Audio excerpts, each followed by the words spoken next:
little bit by little bit, back into there. Yeah, and that's a clear sign that she's on the way out, guys, along with other things. Any element of narcissizing like that, that's devaluing. So she was a narcissist at that time as well. Any signs of disintegration like that, definitely she's on the way out. And, you know, I would do this at night because he worked at night. And actually, we got along so much better. And I know it sounds...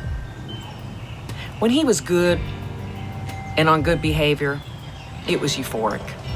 And I know many of you understand that terminology, euphoric. Almost like a drug. But when he was bad, he was bad. Now, did he physically abuse me? No. That is one thing I can say he never did. He never raised his hand at me, although he threatened me. He told me one day he was gonna punch me he could punch me in the throat. Well, you can imagine what I felt like after that. I'm like, how can you say something so cruel to someone, ants are calling on me, that you're supposed to love? I would never say that about you. I would never hurt you. But he never physically hurt me. It was the words he said to me that crushed me, and the treatment that crushed me. But I was packing my things up, and I would sneak them out during the day in my car before he ever got home. See, that's covert. A lot of females leave months before they actually leave, and she's micro-incrementally, covertly leaving. It's not very transparent, but that's how it goes. From work. And then I finally was able, one night he went to work. He went to work around 6 o'clock, 4 o'clock. He left at 4. And I tell you what, I worked non-stop. I had a moving truck. I had movers hired because I was too embarrassed to ask friends to help me this time. I mean, I think 3 times I moved in and out, but I really don't remember. I know it was more than twice. It could have been 4, but you know, PTSD and trauma, there's some things you won't want to remember. So I hired the moving truck. I got them there. I paid them. They got everything out because you know what? It was mine. I brought it there. I didn't take anything we bought together. I only took what I brought with me. When I kicked my covert, who went overt, female narcissist, second wife out, because she went overt through covert emotional incest, manifested in my house, and I wasn't going to have it.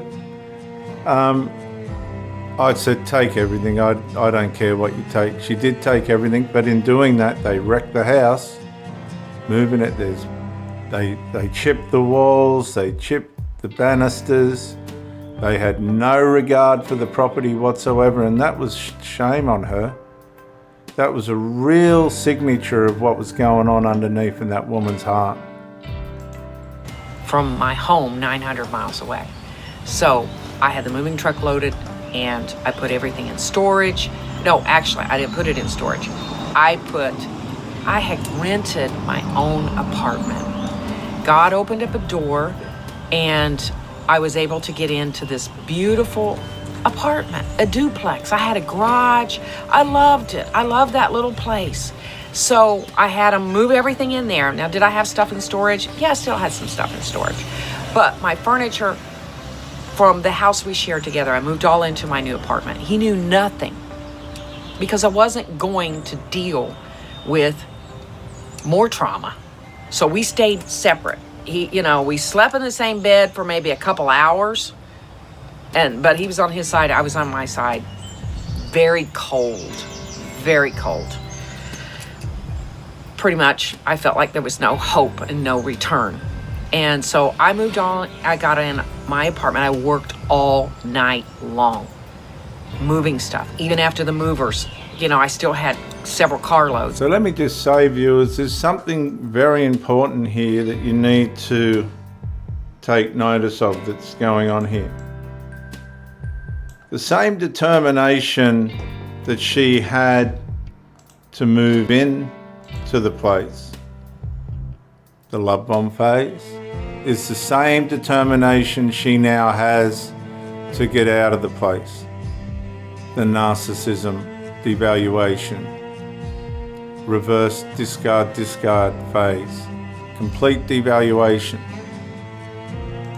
So my best friend, God love her and God rest her soul, she helped me finish everything up and get everything out and moved. So when he came home, he would get home at 7 o'clock the following morning. He came in and opened up the door to a empty house. Did he have dishes and cookware? Yeah, because I didn't want those. I took what I wanted, that I wanted. I left everything else.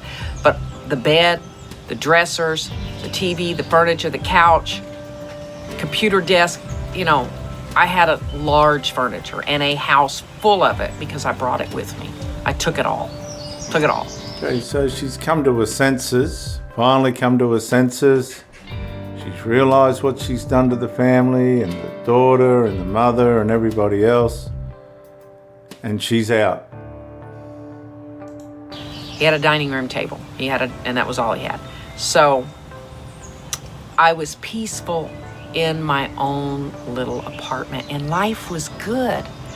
So that was in the spring, really right after, so I had life again. So viewers, what I'd like to know is what happened between the evacuation, disintegration, discard of the marriage and the transition to the other place where she went, because usually there'll be a disintegration of contact at that point. Sometimes they'll let the ex-partner or the ex-husband come over and they'll have intimacy until it finally completely dies. I don't know what the details were of that. Sometimes I'll have to get a AWOL where they're not allowed to visit anymore because they won't let go. But she's come to the point now where she's completely narcissized.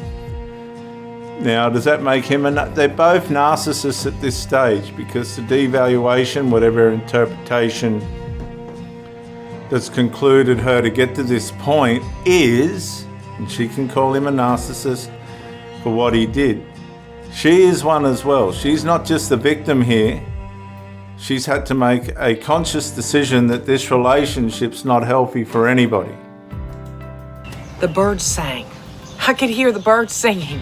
I could laugh. I had a motorcycle. I would ride my motorcycle with my friends. I got involved with things within my church again. And I was singing because I love to sing. And I love to worship. I was singing again, and I was... So hang on a minute. She could have been doing this all along. Okay. All the determination to go away from these things wasn't just his fault.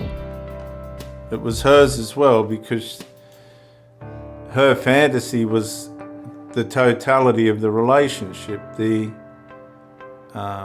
idealization of the perfect relationship at the exclusion of these other hobbies. Now, I'm sure to some degree she would have been able to participate in these things, but often we choose to abandon our hobbies and everything and over-focus and devote on the relationship, and that's our own fault. And it's not fair to blame the other person if it's ourself that has caused it. We have to be careful not to try and pass the things that we need to take accountability for onto the other person. He had things that he was guilty of, but here, the way in which she's left is basically the same way in which she came, with determination. Busy about life, and for months it was like that, and then sadly, he was coming around, emailing me, calling me, texting. Told you, see, so I was interested in how the transition of abandonment from the premises to my own place would have went. And I'd say he was visiting her and there was intimacy. She's got space. Space does help. Obviously this relationship was never going to work. And now she's going to explain, I'd say, how she completely got out of it. Because just because she moved out doesn't mean he wasn't coming round for the booty call. Let's be clear on that. And me. He friended my brother. He befriended my brother, and he became my brother's best friend. I hated it that he would spend time at my brother's house. Well, that's interesting, isn't it, when you think about it? Because usually if somebody's been abused, particularly a female in a family, the males ain't going to take too kindly to that. So obviously the families had an element of acceptance to her obsessive compulsive disorder at that time towards men, and her determination against what was right or wrong to make things happen. They've obviously realised this and settled with that. And this is, to some degree, given us proof that it wasn't all the man, because if it was, I'll tell you what, I wouldn't have somebody that mistreated my sister anywhere in my life. I just wouldn't bother with it. I'd just say, right, well, you got yourself into it, you're out of it now, let's all move on. But when you think about this, it's a little bit more complicated than the surface comment of he was a narcissist. It's a little bit more complicated than that, in the sense that the family is still accepting this person. Now, if somebody thieved all my money and stuff out of my storage thing, that's an immediate, I'd be calling the police. So I'm not sure completely why the brother has befriended this man so deeply, but it does leave an element of question towards what part, in the sense of dysfunction, this woman contributed to the relationship not working. I like his family. I loved his mother. But his mother turned on me. Broke my heart, but she turned on me. Well, the mother's going to go, and see, this is the funny thing, isn't it? On the one hand, the narcissist, as she describes the guy, family turned on her, but on the other hand, her family still welcomed him. Now, okay, so let's take the Christian aspects out of this, because she didn't like the fact that her family still accepted him. But when you think about it, the mother was always the one she was competing against, because he lived with his mother and he probably ended up back with his mother. But just the fact that, given everything that we've been told and the probability of it all happening, and her family still accepting him, particularly the brother. I mean, brothers are very protective of their sisters. And her not being accepted by his family anymore. I just don't know how you interpret that, but it's not positive when you look at it for her. It's more complimentive towards him than it is her. And he told me I was absolutely not to have anything with his family.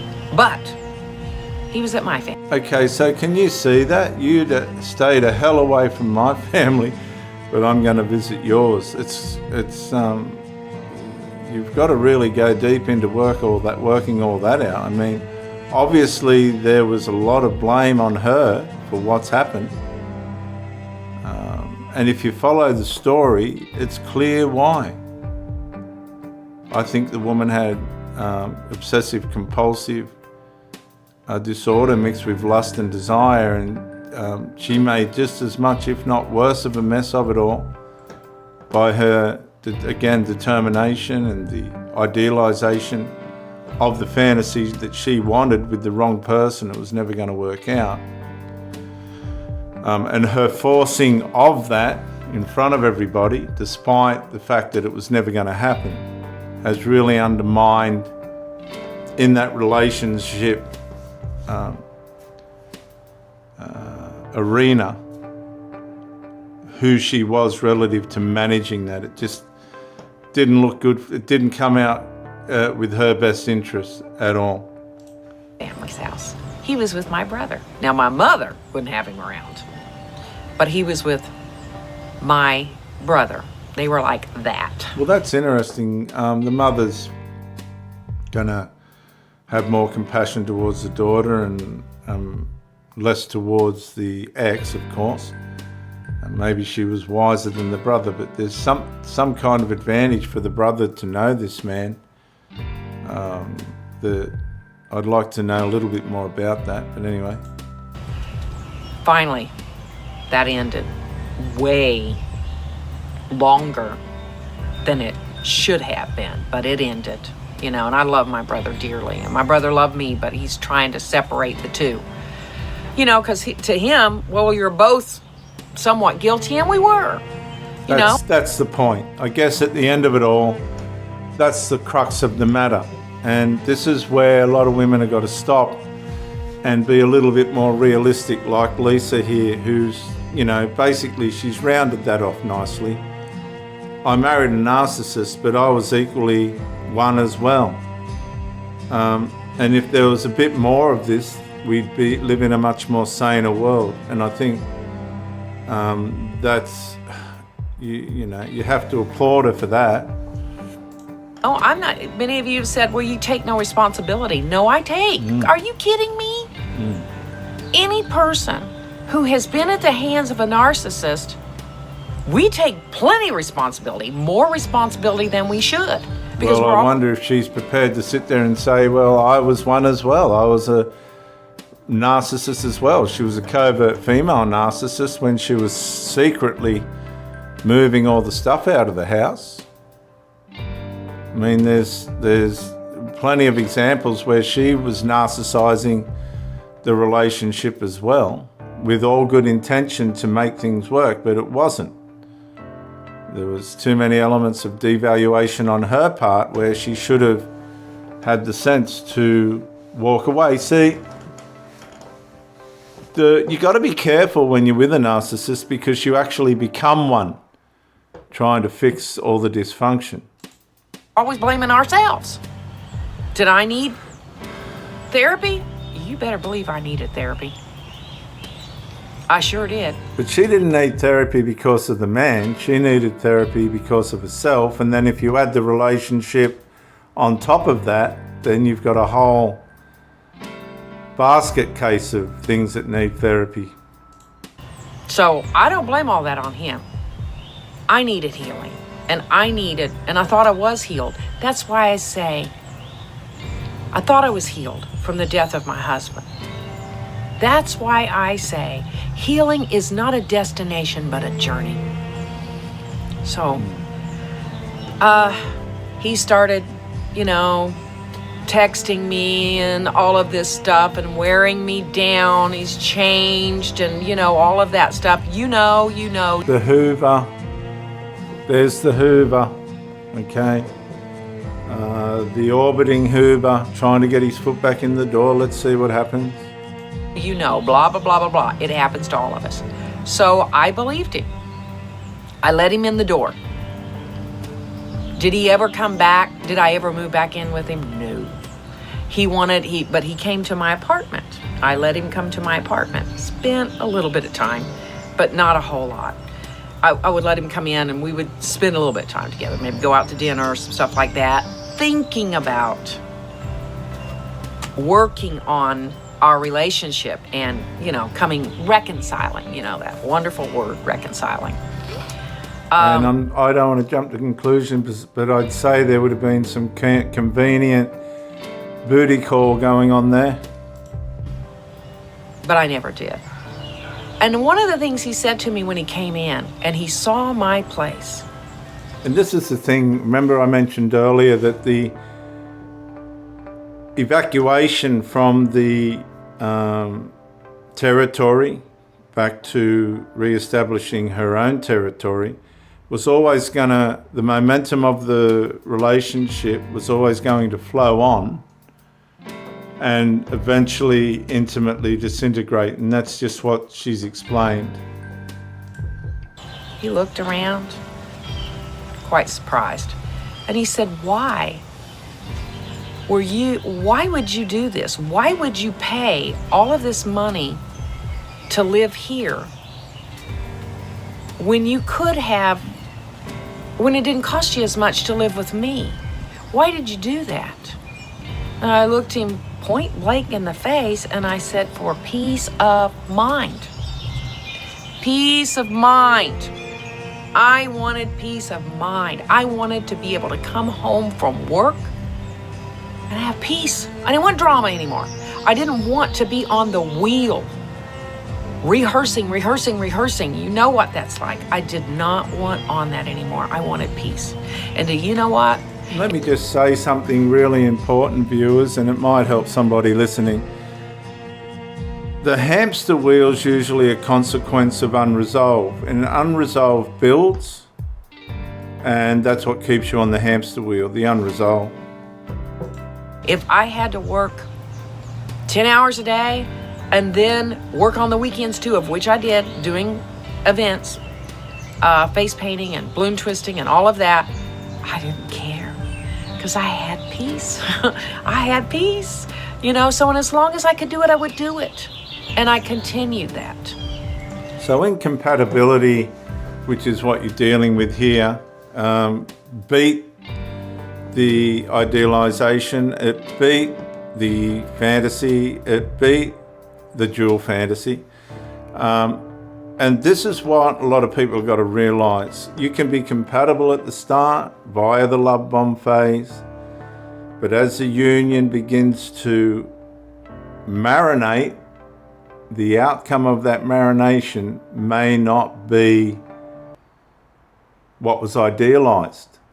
And that's when the narcissizing starts.